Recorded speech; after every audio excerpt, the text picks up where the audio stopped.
Les enfants d'Israël firent ce qui déplaît à l'Éternel, et l'Éternel les livra entre les mains de Madian pendant 7 ans. La main de Madian fut puissante contre Israël. Pour échapper à Madian, les enfants d'Israël se retiraient dans les ravins des montagnes, dans les cavernes et sur les rochers fortifiés. Quand Israël avait semé, Madian montait avec Amalek et les fils de l'Orient, et ils marchaient contre lui. Ils campaient en face de lui, détruisaient les productions du pays jusque vers Gaza, et ne laissaient en Israël ni vivres, ni brebis, ni bœufs, ni ânes. Car ils montaient avec leurs troupeaux et leurs tentes, ils arrivaient comme une multitude de sauterelles, ils étaient innombrables, eux et leurs chameaux, et ils venaient dans le pays pour le ravager. Israël fut très malheureux à cause de Madian, et les enfants d'Israël crièrent à l'Éternel. Lorsque les enfants d'Israël crièrent à l'Éternel au sujet de Madian, l'Éternel envoya un prophète aux enfants d'Israël. Il leur dit, « Ainsi parle l'Éternel, le Dieu d'Israël. Je vous ai fait monter d'Égypte et je vous ai fait sortir de la maison de servitude. Je vous ai délivré de la main des Égyptiens et de la main de tous ceux qui vous opprimaient. Je les ai chassés devant vous et je vous ai donné leur pays. Je vous ai dit, je suis l'Éternel, votre Dieu. Vous ne craindrez point les dieux des Amoréens dans le pays desquels vous habitez, mais vous n'avez point écouté ma voix. » Puis vint l'ange de l'Éternel et il s'assit sous le térébinthe d'Ophra qui appartenait à Joas de la famille d'Abiézer. Gédéon, son fils, battait du froment au pressoir pour le mettre à l'abri de Madian. L'ange de l'Éternel lui apparut et lui dit, « L'Éternel est avec toi, vaillant héros. » Gédéon lui dit, « Ah, mon Seigneur, si l'Éternel est avec nous, pourquoi toutes ces choses nous sont-elles arrivées? Et où sont tous ces prodiges que nos pères nous racontent quand ils disent, l'Éternel ne nous a-t-il pas fait monter hors d'Égypte? Maintenant l'Éternel nous abandonne et il nous livre entre les mains de Madian. » L'Éternel se tourna vers lui et dit, « Va avec cette force que tu as et délivre Israël de la main de Madian. N'est-ce pas moi qui t'envoie? » Gédéon lui dit, « Ah, mon Seigneur, avec quoi délivrerai-je Israël? Voici, ma famille est la plus pauvre en Manassé, je suis le plus petit dans la maison de mon père. » L'Éternel lui dit, « Mais je serai avec toi et tu battras Madian comme un seul homme. » Gédéon lui dit, « Si j'ai trouvé grâce à tes yeux, donne-moi un signe pour montrer que c'est toi qui me parles. Ne t'éloigne point d'ici jusqu'à ce que je revienne auprès de toi, que j'apporte mon offrande et que je la dépose devant toi. » Et l'Éternel dit, « Je resterai jusqu'à ce que tu reviennes. » Gédéon entra, prépara un chevreau et fit avec un épha de farine des pains sans levain. Il mit la chair dans un panier, le jus dans un pot, les lui apporta sous le térébinthe et les présenta. L'ange de Dieu lui dit, « Prends la chair et les pains sans levain, pose-les sur ce rocher et répands le jus. » Et il fit ainsi. L'ange de l'Éternel avança l'extrémité du bâton qu'il avait à la main et toucha la chair et les pains sans levain. Alors il s'éleva du rocher un feu qui consuma la chair et les pains sans levain. Et l'ange de l'Éternel disparut à ses yeux. Gédéon, voyant que c'était l'ange de l'Éternel, dit, « Malheur à moi, Seigneur éternel, car j'ai vu l'ange de l'Éternel face à face. » Et l'Éternel lui dit, « Sois en paix, ne crains point, tu ne mourras pas. » Gédéon bâtit là un autel à l'Éternel et lui donna pour nom l'Éternel paix. Il existe encore aujourd'hui à Ophra, qui appartenait à la famille d'Abiézer. Dans la même nuit, l'Éternel dit à Gédéon, « Prends le jeune taureau de ton père et un second taureau de 7 ans, renverse l'autel de Baal qui est à ton père et abat le pieu sacré qui est dessus. Tu bâtiras ensuite et tu disposeras sur le haut de ce rocher un autel à l'Éternel ton Dieu.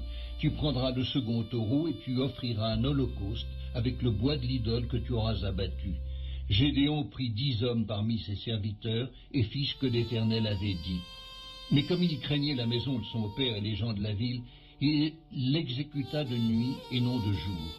Lorsque les gens de la ville se furent levés de bon matin, voici, l'autel de Baal était renversé, le pieu sacré placé dessus était abattu, et le second taureau était offert en holocauste sur l'autel qui avait été bâti. Ils se dirent l'un à l'autre, « Qui a fait cela ?»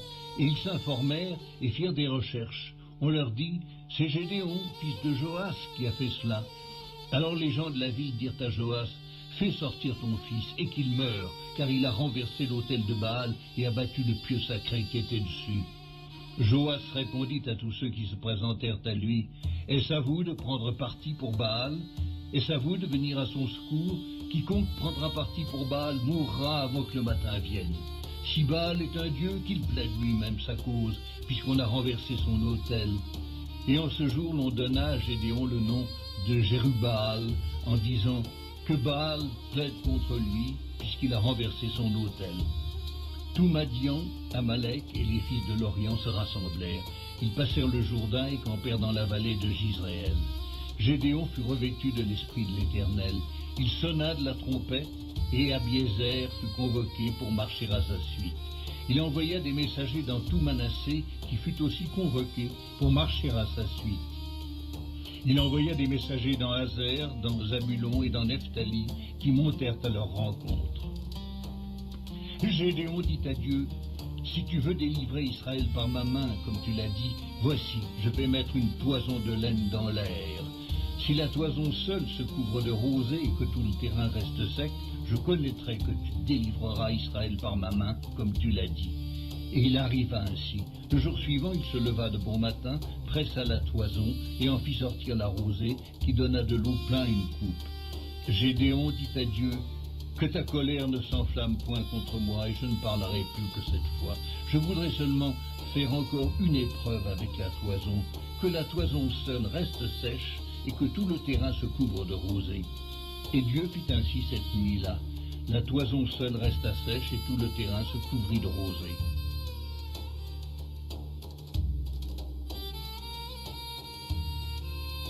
Jérubbaal, qui est Gédéon, et tout le peuple qui était avec lui se levèrent de bon matin et campèrent près de la source de Harod. Le camp de Madian était au nord de Gédéon, vers la colline de Morée, dans la vallée. L'Éternel dit à Gédéon, « Le peuple que tu as avec toi est trop nombreux pour que je livre Madian entre ses mains. Il pourrait en tirer gloire contre moi et dire, « C'est ma main qui m'a délivré. » Publie donc ceci aux oreilles du peuple. Que celui qui est craintif et qui a peur s'en retourne et s'éloigne de la montagne de Galaad. 22 000 hommes parmi le peuple s'en retournèrent et il en resta 10 000. L'Éternel dit à Gédéon, « Le peuple est encore trop nombreux, fais-les descendre vers l'eau, et là je t'en ferai le triage. Celui dont je te dirai que celui-ci aille avec toi, ira avec toi, et celui dont je te dirai que celui-ci n'aille pas avec toi, n'ira pas avec toi. » Gédéon fit descendre le peuple vers l'eau, et l'Éternel dit à Gédéon, « Tous ceux qui laperont l'eau avec la langue, comme lappe le chien, tu les sépareras de tous ceux qui se mettront à genoux pour boire. » Ceux qui lapèrent l'eau en la portant à la bouche avec leurs mains furent au nombre de 300 hommes, et tout le reste du peuple se mit à genoux pour boire. Et l'Éternel dit à Gédéon, « C'est par les 300 hommes qui ont lapé que je vous sauverai et que je livrerai Madian entre tes mains. Que tout le reste du peuple s'en aille chacun chez soi. » On prit les vivres du peuple et ses trompettes. Puis Gédéon renvoya tous les hommes d'Israël, chacun dans sa tente, et il retint les 300 hommes.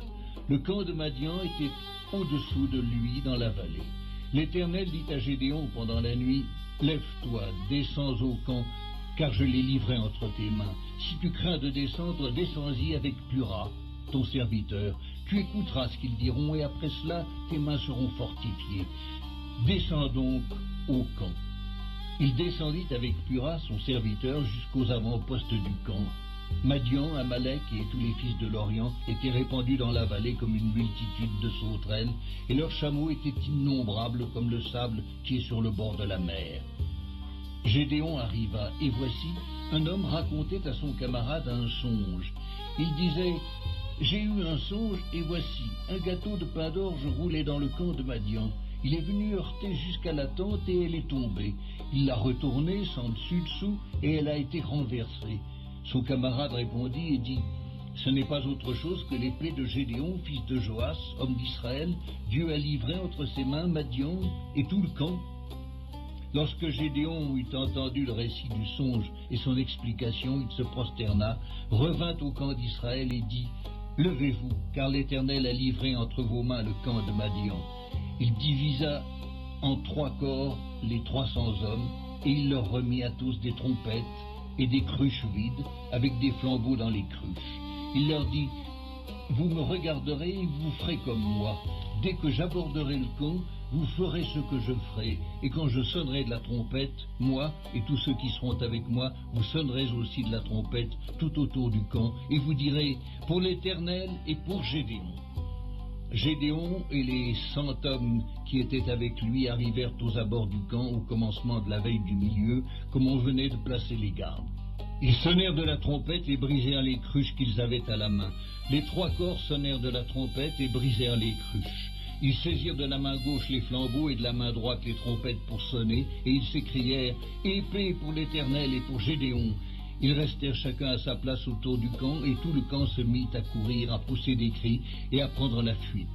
Les 300 hommes sonnèrent encore de la trompette, et dans tout le camp, l'Éternel leur fit tourner l'épée les uns contre les autres. Le camp s'enfuit jusqu'à Beth-Shitta, vers Tserera, jusqu'au bord d'Abel et Méhoa, près de Tabat. Les hommes d'Israël se rassemblèrent, ceux de Nephtali, d'Azer et de tout Manassé, et ils poursuivirent Madian. Gédéon envoya des messagers dans toute la montagne d'Éphraïm pour dire « Descendez à la rencontre de Madian et coupez-leur le passage des eaux jusqu'à Beth-Bara et celui du Jourdain. » Tous les hommes d'Éphraïm se rassemblèrent et ils s'emparèrent du passage des eaux jusqu'à Beth-Bara et de celui du Jourdain. Ils saisirent 2 chefs de Madian, Horeb et Zéeb.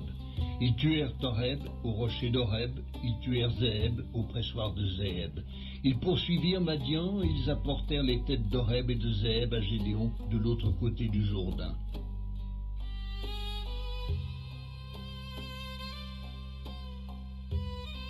Les hommes d'Éphraïm dirent à Gédéon, « Que signifie cette manière d'agir envers nous? Pourquoi ne pas nous avoir appelés quand tu es allé combattre Madian ?» Et ils eurent avec lui une violente querelle. Gédéon leur répondit, « Qu'ai-je fait en comparaison de vous? Le grappillage d'Éphraïm ne vaut-il pas mieux que la vendange d'Abiézer? C'est entre vos mains que Dieu a livré les chefs de Madian, Horeb et Zéeb. Qu'ai-je donc pu faire en comparaison de vous? » Lorsqu'il eut ainsi parlé, leur colère contre lui s'apaisa. Gédéon arriva au Jourdain, il le passa, lui et les 300 hommes qui étaient avec lui, fatigués, mais poursuivant toujours.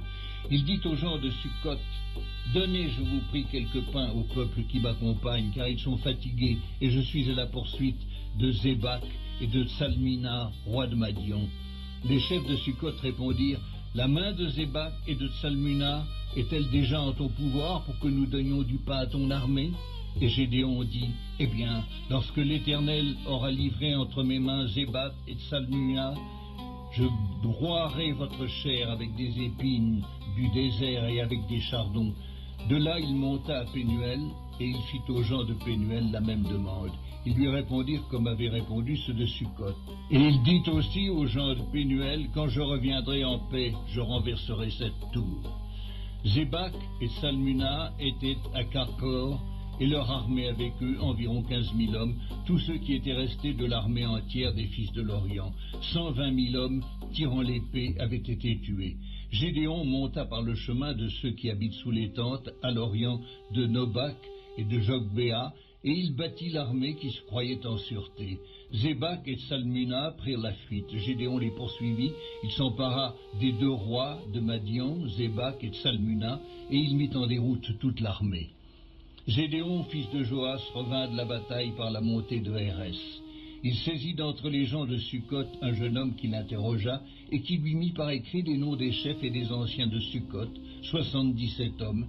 Puis il vint auprès des gens de Sukkot et dit, « Voici Zébak et Tsalmuna, au sujet desquels vous m'avez insulté en disant, la main de Zébak et de Tsalmuna est-elle déjà en ton pouvoir pour que nous donnions du pain à tes hommes fatigués? » Et il prit les anciens de la ville et châtia les gens de Sukkot avec des épines du désert et avec des chardons. Il renversa aussi la tour de Pénuel et tua les gens de la ville. Il dit à Zébak et à Tsalmuna, « Comment étaient les hommes que vous avez tués au Tabor ?» Ils répondirent, « Ils étaient comme toi, chacun avait l'air d'un fils de roi. » Il dit, « C'étaient mes frères, fils de ma mère.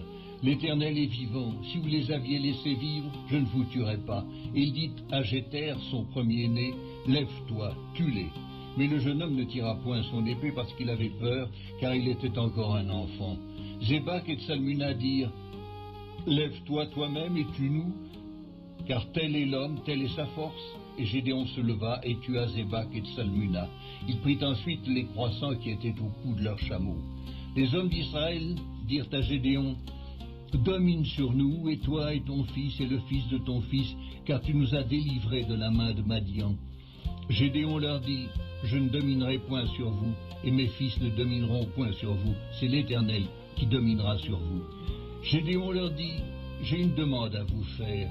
Donnez-moi chacun les anneaux que vous avez eus pour butin. » Les ennemis avaient des anneaux d'or, car ils étaient ismaélites. Ils dirent, nous les donnerons volontiers, et ils étendirent un manteau sur lequel chacun jeta les anneaux de son butin. Le poids des anneaux d'or que demanda Gédéon fut de 1700 cycles d'or, sans les croissants et les pendants d'oreilles et les vêtements de pourpre que portaient les rois de Madian, et sans les colliers qui étaient au cou de leurs chameaux. Gédéon en fit un éphod, et il le plaça dans sa ville, à Ophra, où il devint l'objet des prostitutions de tout Israël, et il fut un piège pour Gédéon et pour sa maison. Madian fut humilié devant les enfants d'Israël, et il ne leva plus la tête. Et le pays fut en repos pendant 40 ans durant la vie de Gédéon. Jérubbaal, fils de Joas, s'en retourna et demeura dans sa maison. Gédéon eut 70 fils issus de lui, car il eut plusieurs femmes, et sa concubine, qui était à Sichem, lui enfanta aussi un fils, à qui on donna le nom d'Abimélec. Gédéon, fils de Joas, mourut après une heureuse vieillesse, et il fut enterré dans le sépulcre de Joas, son père, à Ophra, qui appartenait à la famille d'Abiézer. Lorsque Gédéon fut mort, les enfants d'Israël recommencèrent à se prostituer au Baal, et ils prirent Baal-Bérith pour leur Dieu. Les enfants d'Israël ne se souvinrent point de l'Éternel leur Dieu, qui les avait délivrés de la main de tous les ennemis qui les entouraient. Et ils n'eurent point d'attachement pour la maison de Jérubbaal, de Gédéon, après tout le bien qu'il avait fait à Israël.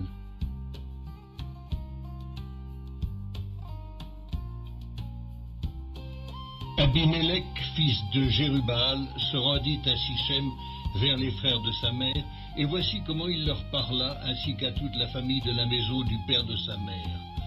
Dites, je vous prie, aux oreilles de tous les habitants de Sichem, vaut-il mieux pour vous que 70 hommes, tous fils de Jérubbaal, dominent sur vous, ou qu'un seul homme domine sur vous?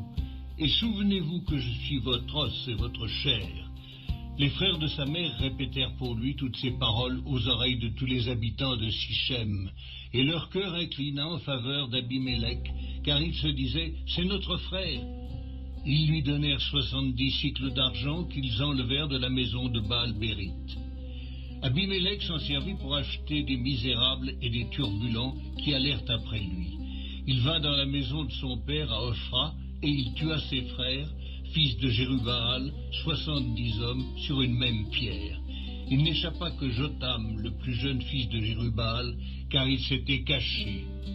Tous les habitants de Sichem et toute la maison de Milo se rassemblèrent. Ils vinrent et proclamèrent roi Abimélec près du chêne planté dans Sichem. Jotam en fut informé. Il alla se placer sur le sommet de la montagne de Garizim, et voici ce qu'il leur cria à haute voix. « Écoutez-moi, habitants de Sichem, et que Dieu vous écoute. Les arbres partirent pour aller oindre un roi et le mettre à leur tête. Ils dirent à l'olivier, « Règne sur nous. » Mais l'olivier leur répondit, « Renoncerai-je à mon huile qui m'assure les hommages de Dieu et des hommes pour aller planer sur les arbres ?» Et les arbres dirent au figuier, « Viens, toi, règne sur nous. » Mais le figuier leur répondit, « Renoncerai-je à ma douceur et à mon excellent fruit pour aller planer sur les arbres ?» Et les arbres dirent à la vigne, « Viens, toi, règne sur nous. » Mais la vigne leur répondit, « Renoncerai-je à mon vin qui réjouit Dieu et les hommes pour aller planer sur les arbres ?»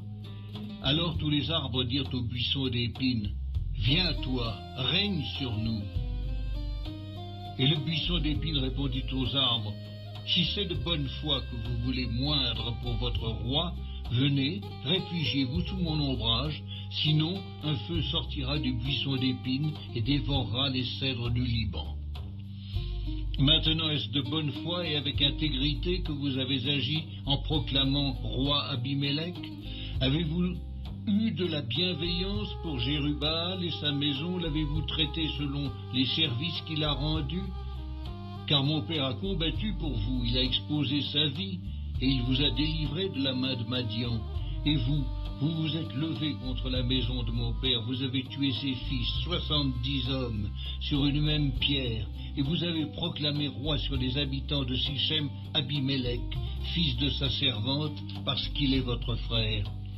Si c'est de bonne foi et avec intégrité qu'en ce jour vous avez agi envers Jérubbaal et sa maison, eh bien qu'Abimélec fasse votre joie et que vous fassiez aussi la sienne. Sinon, qu'un feu sorte d'Abimélec et dévore les habitants de Sichem et la maison de Milo, et qu'un feu sorte des habitants de Sichem et de la maison de Milo et dévore Abimélec. Jotham se retira et prit la fuite. Il s'en alla à Béer, où il demeura loin d'Abimélec son frère. Abimélec avait dominé 3 ans sur Israël. Alors Dieu envoya un mauvais esprit entre Abimélec et les habitants de Sichem, et les habitants de Sichem furent infidèles à Abimélec, afin que la violence commise sur les 70 fils de Jérubbaal reçût son châtiment, et que leur sang retombât sur Abimélec, leur frère, qui les avait tués, et sur les habitants de Sichem, qui l'avaient aidé à tuer ses frères. Les habitants de Sichem placèrent en embuscade contre lui sur les sommets des montagnes des gens qui dépouillaient tous ceux qui passaient près d'eux sur le chemin, et cela fut rapporté à Abimélec. Gaal, fils d'Ébed, vint avec ses frères, et ils passèrent à Sichem. Les habitants de Sichem eurent confiance en lui. Ils sortirent dans la campagne, vendangèrent leurs vignes, foulèrent les raisins, et se livrèrent à des réjouissances. Ils entrèrent dans la maison de leur Dieu, ils mangèrent et burent, et ils maudirent Abimélec. Et Gaal, fils d'Ébed, disait, « Qui est Abimélec et qu'est Sichem pour que nous servions Abimélec? N'est-il pas fils de Jérubbaal, et Zébul n'est-il pas son commissaire?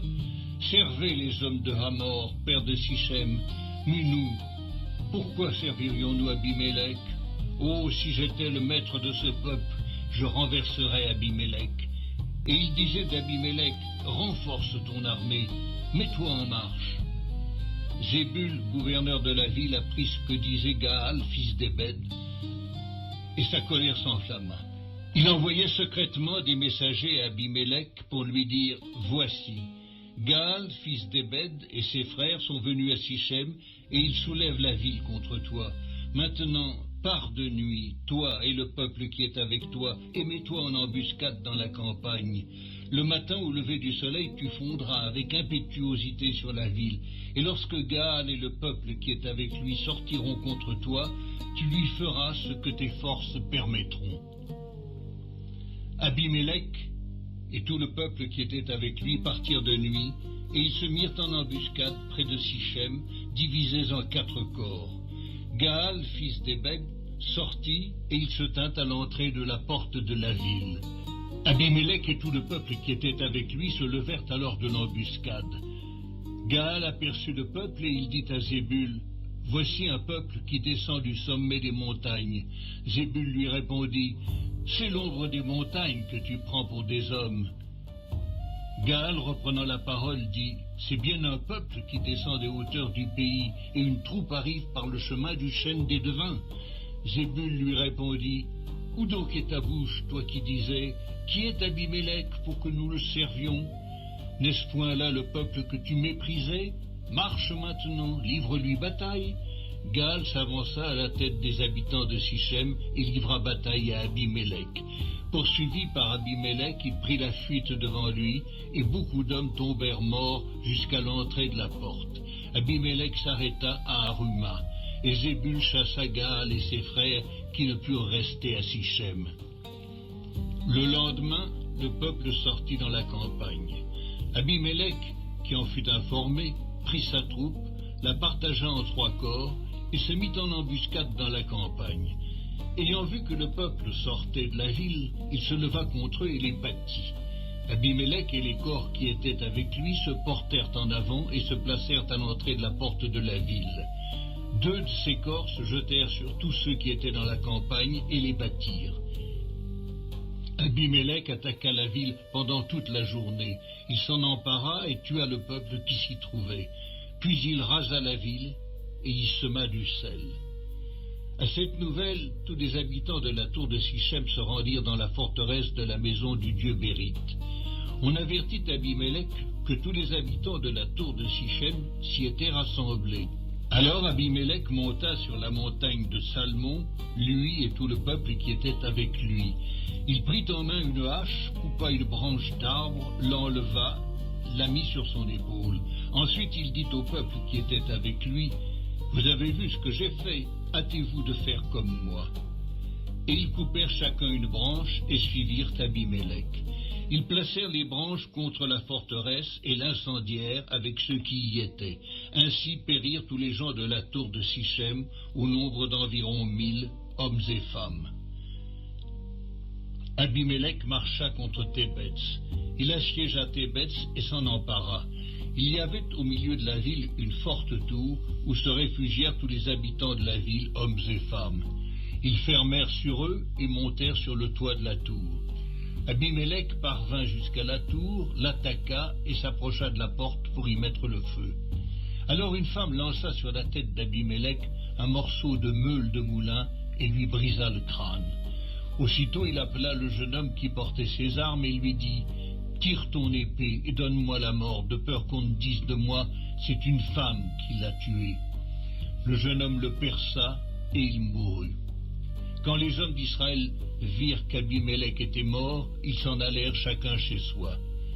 Ainsi Dieu fit retomber sur Abimélec le mal qu'il avait fait à son père en tuant ses 70 frères, et Dieu fit retomber sur la tête des gens de Sichem tout le mal qu'ils avaient fait. Ainsi s'accomplit sur eux la malédiction de Jotham, fils de Jérubbaal.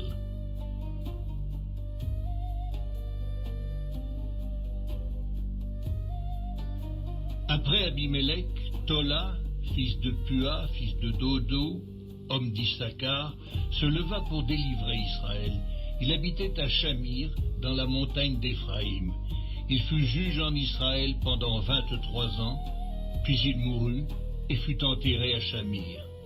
Après lui se leva Jaïr, le Galaadite, qui fut juge en Israël pendant 22 ans. Il avait 30 fils qui montaient sur 30 ânons et qui possédaient 30 villes, appelées encore aujourd'hui bourgs de Jaïr, et situées dans le pays de Galaad. Et Jaïr mourut et fut enterré à Camon. Les enfants d'Israël firent encore ce qui déplaît à l'Éternel. Ils servirent les Baals et les Astartés, les dieux de Syrie, les dieux de Sidon, les dieux de Moab, les dieux des fils d'Ammon et les dieux des Philistins, et ils abandonnèrent l'Éternel et ne le servirent plus. La colère de l'Éternel s'enflamma contre Israël, et il les vendit entre les mains des Philistins et entre les mains des fils d'Ammon. Ils opprimèrent et écrasèrent les enfants d'Israël cette année-là, et pendant 18 ans, tous les enfants d'Israël qui étaient de l'autre côté du Jourdain, dans le pays des Amoréens, en Galaad. Les fils d'Ammon passèrent le Jourdain pour combattre aussi contre Juda, contre Benjamin et contre la maison d'Éphraïm. Et Israël fut dans une grande détresse. Les enfants d'Israël crièrent à l'Éternel en disant « Nous avons péché contre toi, nous avons abandonné notre Dieu, nous avons servi les Baals. » L'Éternel dit aux enfants d'Israël « Ne vous ai-je pas délivré des Égyptiens, des Amoréens, des fils d'Ammon, des Philistins? Et lorsque les Sidoniens, Amalek et Mahon vous opprimèrent, et que vous criâtes à moi, ne vous ai-je pas délivré de leurs mains? Mais vous m'avez abandonné, vous avez servi d'autres dieux, c'est pourquoi je ne vous délivrerai plus. Allez, invoquez les dieux que vous avez choisis, qu'ils vous délivrent au temps de votre détresse. » Les enfants d'Israël dirent à l'Éternel « Nous avons péché, traite-nous comme il te plaira. Seulement daigne nous délivrer aujourd'hui. » Et ils ôtèrent les dieux étrangers du milieu d'eux et servirent l'Éternel qui fut touché des maux d'Israël. Les fils d'Ammon se rassemblèrent et campèrent en Galaad, et les enfants d'Israël se rassemblèrent et campèrent à Mitzpa. Le peuple, les chefs de Galaad, se dirent l'un à l'autre « Quel est l'homme qui commencera l'attaque contre les fils d'Ammon? Il sera chef de tous les habitants de Galaad. »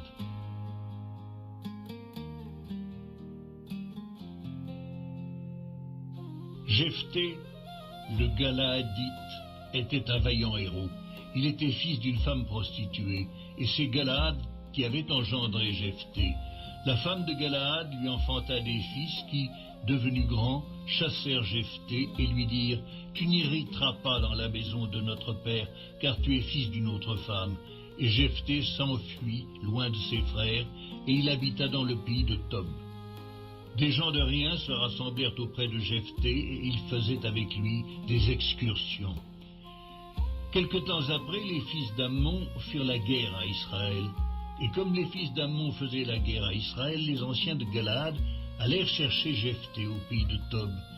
Ils dirent à Jephthé, « Viens, tu seras notre chef, et nous combattrons les fils d'Ammon. » Jephthé répondit aux anciens de Galaad, « N'avez-vous pas eu de la haine pour moi, et ne m'avez-vous pas chassé de la maison de mon père?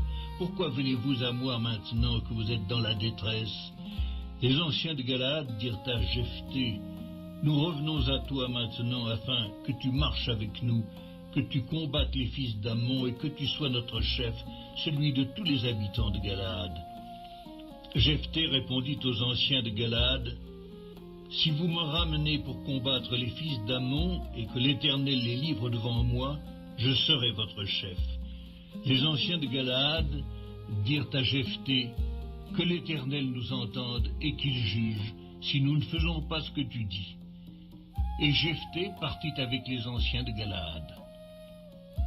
Le peuple le mit à sa tête et l'établit comme chef, et Jephthé répéta devant l'Éternel, à Mitzpa, toutes les paroles qu'il avait prononcées.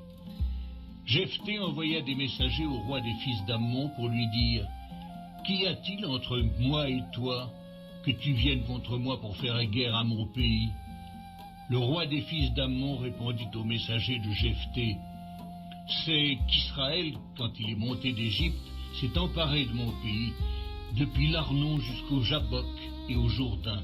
Rends-le maintenant de bon gré. » Jephthé envoya de nouveau des messagers au roi des fils d'Ammon pour lui dire, « Ainsi parle Jephthé, Israël ne s'est point emparé du pays de Moab ni du pays des fils d'Ammon, car lorsqu'Israël est monté d'Égypte, il a marché dans le désert jusqu'à la mer Rouge, et il est arrivé à Kadès.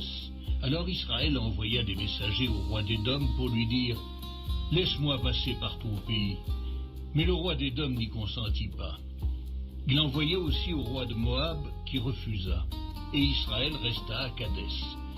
Puis il marcha par le désert, tourna le pays d'Édom et le pays de Moab, et vint à l'orient du pays de Moab. Ils campèrent au-delà de l'Arnon, sans entrer sur le territoire de Moab, car l'Arnon est la frontière de Moab.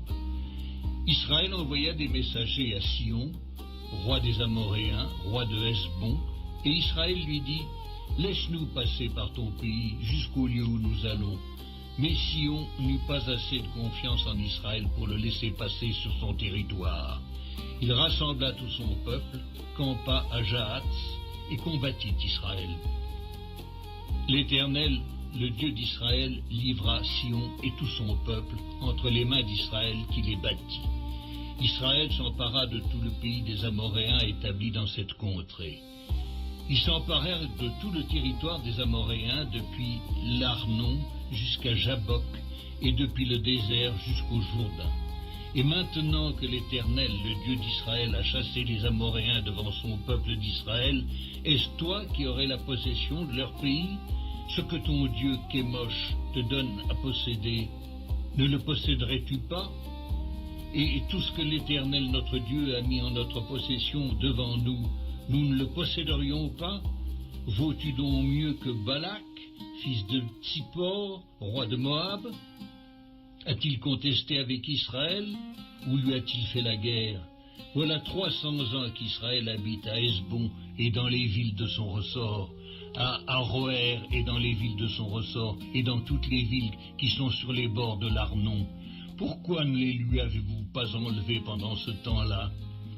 Je ne t'ai point offensé, et tu agis mal avec moi en me faisant la guerre. Que l'Éternel, le juge, soit aujourd'hui juge entre les enfants d'Israël et les fils d'Ammon. Le roi des fils d'Ammon n'écouta point les paroles que Jephthé lui fit dire. L'esprit de l'Éternel fut sur Jephthé. Il traversa Galaad et Manassé. Il passa à Mitzpé de Galaad, et de Mitzpé de Galaad, il marcha contre les fils d'Ammon.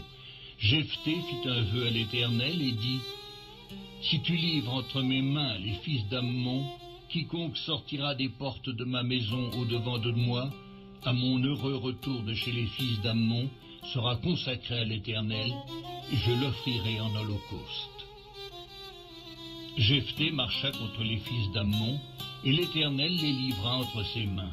Il leur fit éprouver une très grande défaite, depuis Aroër jusque vers Minite, espace qui renfermait 20 villes, et jusqu'à Abel-Kéramim. Et les fils d'Ammon furent humiliés devant les enfants d'Israël. Jephthé retourna dans sa maison à Mitzpa, et voici sa fille sortit au-devant de lui avec des tambourins et des danses. C'était son unique enfant, il n'avait point de fils et point d'autre fille. Dès qu'il la vit, il déchira ses vêtements et dit, « Ah, ma fille, tu me jettes dans l'abattement, tu es au nombre de ceux qui me troublent. J'ai fait un vœu à l'Éternel et je ne puis le révoquer. » Elle lui dit, « Mon père, si tu as fait un vœu à l'Éternel, traite-moi selon ce qui est sorti de ta bouche, maintenant que l'Éternel t'a vengé de tes ennemis, des fils d'Ammon. » Et elle dit à son père, « Que ceci me soit accordé, laisse-moi libre pendant 2 mois. Je m'en irai, je descendrai dans les montagnes et je pleurerai ma virginité avec mes compagnes. » Il répondit, « Va. » Et il la laissa libre pour 2 mois. Elle s'en alla avec ses compagnes et elle pleura sa virginité sur les montagnes. Au bout des 2 mois, elle revint vers son père et il accomplit sur elle le vœu qu'il avait fait. Elle n'avait point connu d'homme. Dès lors s'établit en Israël la coutume que tous les ans les filles d'Israël s'en vont célébrer la fille de Jephthé, le Galaadite, 4 jours par année.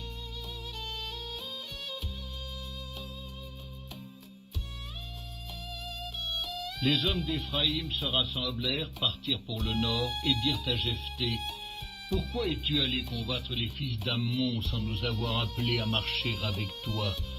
Nous voulons incendier ta maison et te brûler avec elle. » Jephthé leur répondit, « Nous avons eu de grandes contestations, moi et mon peuple, avec les fils d'Ammon, et quand je vous ai appelés, vous ne m'avez pas délivré de leurs mains. Voyant que tu ne venais pas à mon secours, j'ai exposé ma vie et j'ai marché contre les fils d'Ammon. L'Éternel les a livrés entre mes mains. Pourquoi donc aujourd'hui montez-vous contre moi pour me faire la guerre ?» Jephthé rassembla tous les hommes de Galaad et livra bataille à Éphraïm. Les hommes de Galaad battirent Éphraïm parce que les Éphraïmites disaient « Vous êtes des fugitifs d'Éphraïm. » Galaad est au milieu d'Éphraïm, au milieu de Manassé. Galaad s'empara des gués du Jourdain du côté d'Éphraïm. Et quand l'un des fuyards d'Éphraïm disait « Laissez-moi passer », les hommes de Galaad lui demandaient « Es-tu Éphraïmite » Il répondait « Non ». Il lui disait alors « Eh bien, dis Shibboleth ». Et il disait « Shibboleth », car il ne pouvait pas bien prononcer, sur quoi les hommes de Galaad le saisissaient et l'égorgeaient près des gués du Jourdain. Il périt en ce temps-là 42 000 hommes d'Éphraïm. Jephthé fut juge en Israël pendant 6 ans. Puis Jephthé, le Galaadite, mourut et fut enterré dans l'une des villes de Galaad.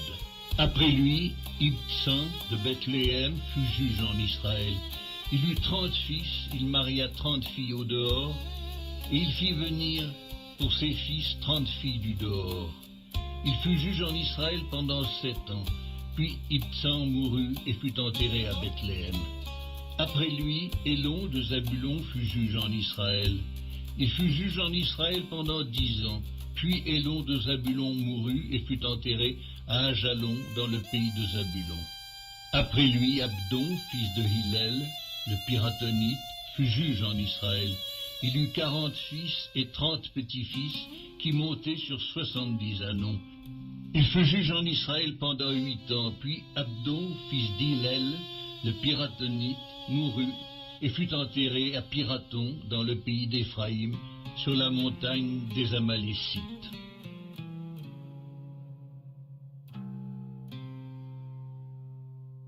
Les enfants d'Israël firent encore ce qui déplaît à l'Éternel, et l'Éternel les livra entre les mains des Philistins pendant 40 ans. Il y avait un homme de Tsoréa, de la famille des Danites, et qui s'appelait Manoach. Sa femme était stérile et n'enfantait pas.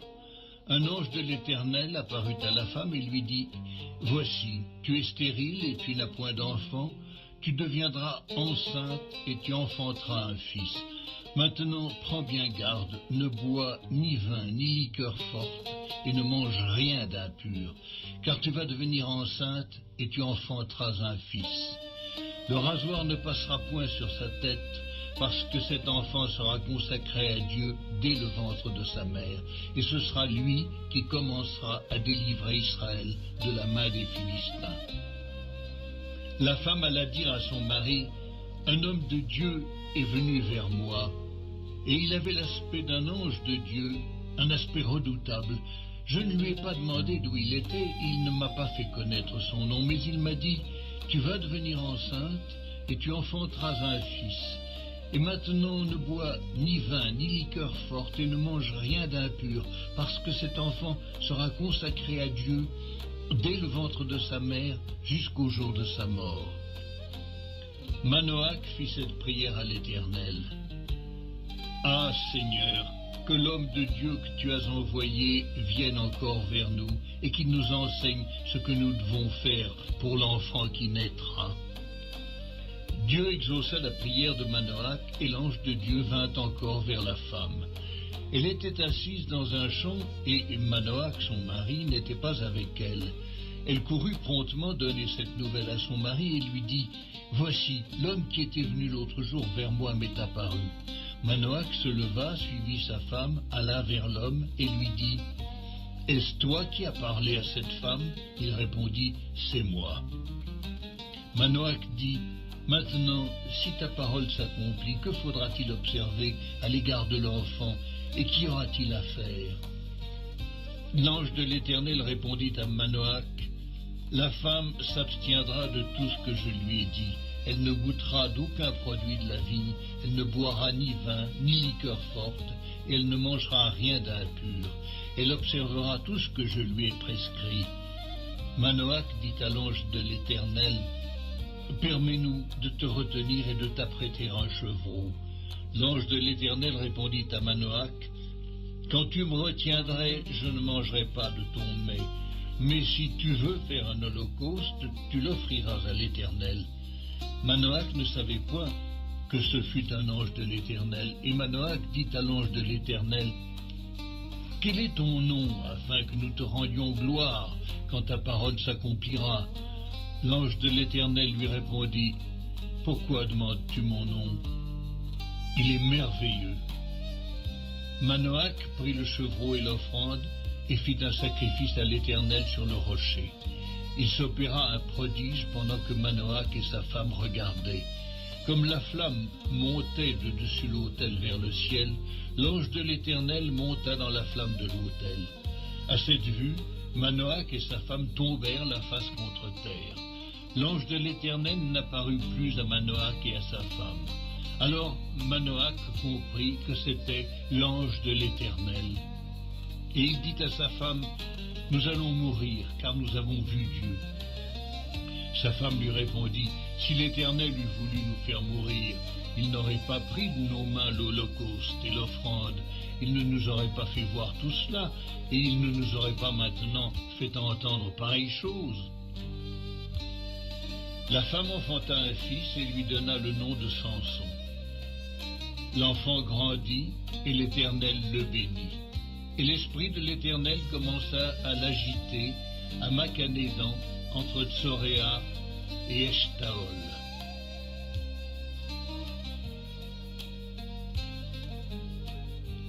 Samson descendit à Timna, et il y vit une femme parmi les filles des Philistins.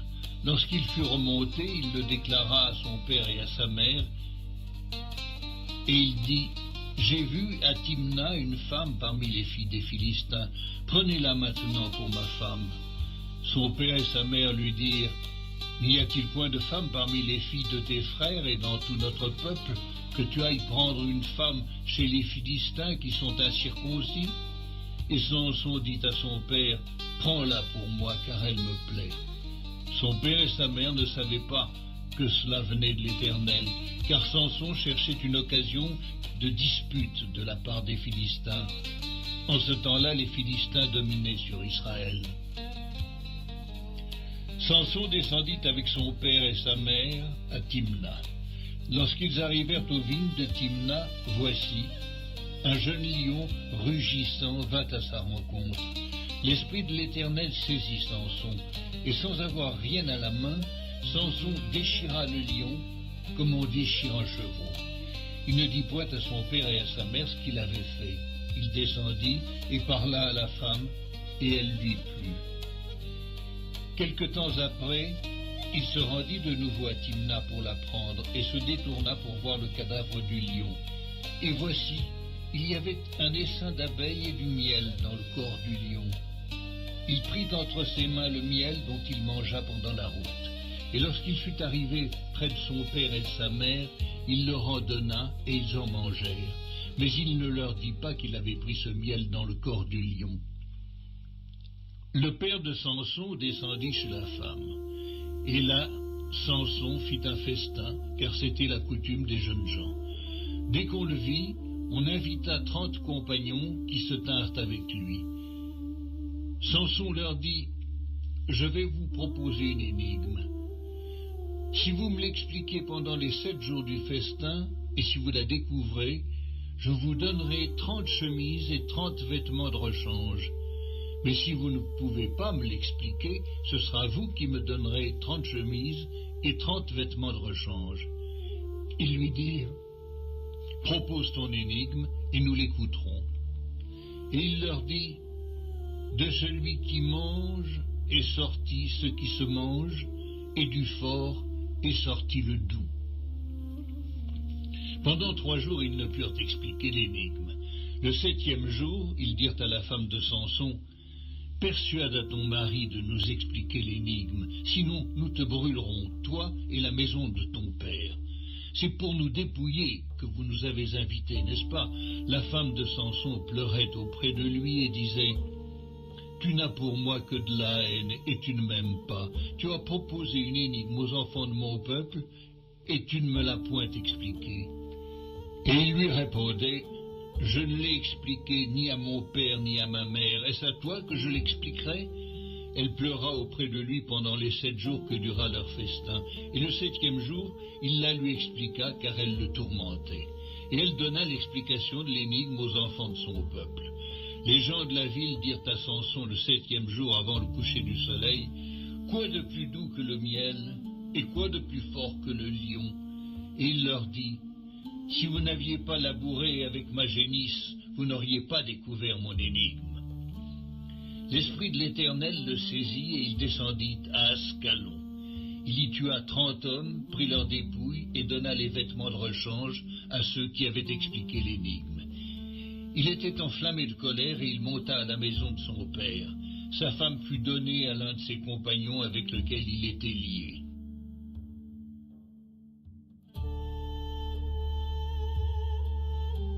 Quelque temps après, à l'époque de la moisson des blés, Samson alla voir sa femme et lui porta un chevreau. Il dit, « Je veux entrer vers ma femme dans sa chambre. » Mais le père de sa femme ne lui permit pas d'entrer. « J'ai pensé, dit-il, que tu avais pour elle de la haine et je l'ai donnée à ton compagnon. Est-ce que sa jeune sœur n'est pas plus belle qu'elle? Prends-la donc à sa place. » Samson leur dit, « Cette fois, je ne serai pas coupable envers les Philistins si je leur fais du mal. » Samson s'en alla. Il attrapa 300 renards et prit des flambeaux. Puis il tourna queue contre queue et mit un flambeau entre 2 queues au milieu. Il alluma les flambeaux, lâcha les renards dans les blés des Philistins et embrasa les tas de gerbes, le blé sur pied et jusqu'aux plantations d'oliviers. Les Philistins dirent, « Qui a fait cela ?»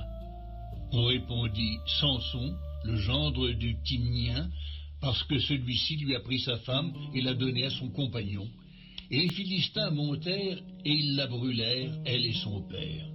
Samson leur dit, « Est-ce ainsi que vous agissez? Je ne cesserai qu'après m'être vengé de vous. » Il les battit rudement, dos et ventre, puis il descendit et se retira dans la caverne du rocher d'Étam. Alors les Philistins se mirent en marche, campèrent en Juda et s'étendirent jusqu'à Léchi. Les hommes de Juda dirent, « Pourquoi êtes-vous montés contre nous ?» Ils répondirent, « Nous sommes montés pour lier Samson, afin de le traiter comme il nous a traités. » Sur quoi 3000 hommes de Juda descendirent à la caverne du rocher d'Étam et dirent à Samson, « Ne sais-tu pas que les Philistins dominent sur nous? Que nous as-tu donc fait ?» Il leur répondit, « Je les ai traités comme ils m'ont traité. » Ils lui dirent, « Nous sommes descendus pour te lier, afin de te livrer entre les mains des Philistins. » Samson leur dit, « Jurez-moi que vous ne me tuerez pas. » Ils lui répondirent, « Non, nous voulons seulement te lier et te livrer entre leurs mains, mais nous ne te ferons pas mourir. » Et ils le lièrent avec 2 cordes neuves et le firent sortir du rocher. Lorsqu'il arriva à Léchi, les Philistins poussèrent des cris à sa rencontre. Alors l'Esprit de l'Éternel le saisit.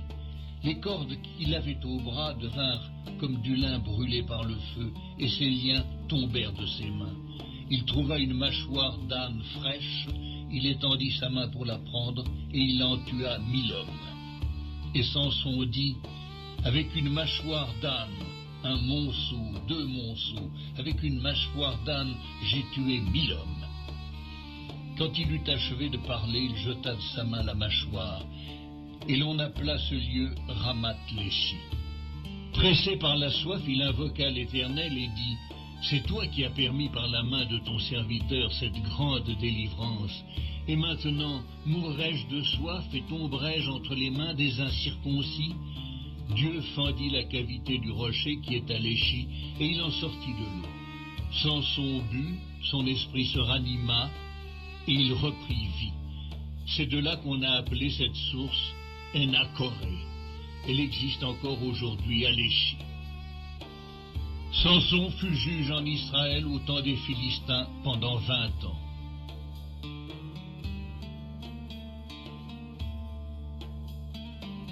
Samson partit pour Gaza. Il y vit une femme prostituée et il entra chez elle. On dit aux gens de Gaza, « Samson est arrivé ici. » Et ils l'environnèrent et se tinrent en embuscade toute la nuit à la porte de la ville. Ils restèrent tranquilles toute la nuit, disant, « Au point du jour, nous le tuerons. » Samson demeura couché jusqu'à minuit.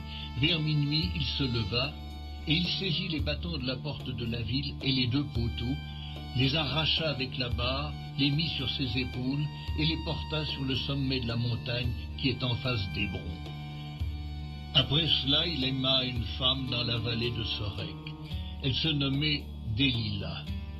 Les princes des Philistins montèrent vers elle et lui dirent, « Flatte-le pour savoir d'où lui vient sa grande force et comment nous pourrions nous rendre maîtres de lui.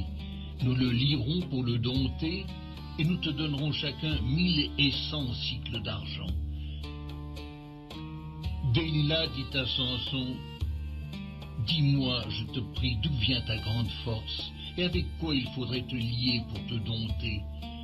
Samson lui dit, « Si on me liait avec 7 cordes fraîches, qui ne fussent pas encore sèches, je deviendrais faible, et je serais comme un autre homme. » Les princes des Philistins apportèrent à Délila 7 cordes fraîches, qui n'étaient pas encore sèches, et elle le lia avec ses cordes. Or, des gens se tenaient en embuscade chez elle dans une chambre. Elle lui dit, « Les Philistins sont sur toi, Samson. » Et il rompit les cordes comme se rompt un cordon d'étoupe quand il sent le feu. Et l'on ne connut point d'où venait sa force. Délila dit à Samson, « Voici, tu t'es joué de moi, tu m'as dit des mensonges.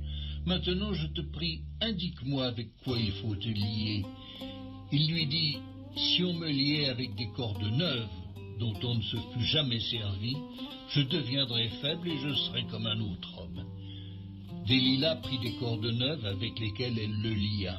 Puis elle lui dit, « Les Philistins sont sur toi, Samson. » Or des gens se tenaient en embuscade dans une chambre, et il rompit comme un fil les cordes qu'il avait au bras. Délila dit à Samson, « Jusqu'à présent tu t'es joué de moi, tu m'as dit des mensonges, déclare-moi avec quoi il faut te lier. » Il lui dit, « Tu n'as qu'à tisser les 7 tresses de ma tête avec la chaîne du tissu. » Et elle les fixa par la cheville. Puis elle lui dit, « Les Philistins sont sur toi, Samson. » Et il se réveilla de son sommeil, et il arracha la cheville du tissu et le tissu.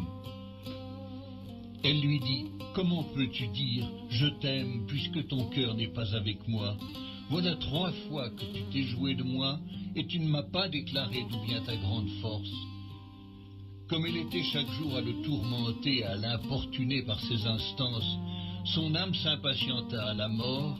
Il lui ouvrit tout son cœur et il lui dit, « Le rasoir n'a point passé sur ma tête parce que je suis consacré à Dieu dès le ventre de ma mère. Si j'étais rasé, ma force m'abandonnerait, je deviendrais faible et je serais comme tout autre homme. » Délila, voyant qu'il lui avait ouvert tout son cœur, envoya appeler les princes des Philistins et leur fit dire, « Montez cette fois, car il m'a ouvert tout son cœur. » Et les princes des Philistins montèrent vers elle et apportèrent l'argent dans leurs mains. Elle l'endormit sur ses genoux. Et ayant appelé un homme, elle rasa les 7 tresses de la tête de Samson et commença ainsi à le dompter. Il perdit sa force.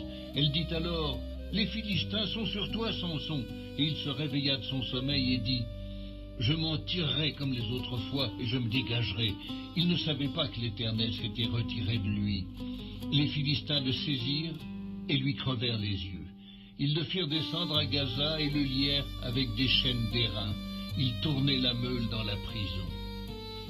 Cependant, les cheveux de sa tête recommencèrent à croître depuis qu'il avait été rasé. Or les princes des Philistins s'assemblèrent pour offrir un grand sacrifice à Dagon, leur dieu, et pour se réjouir.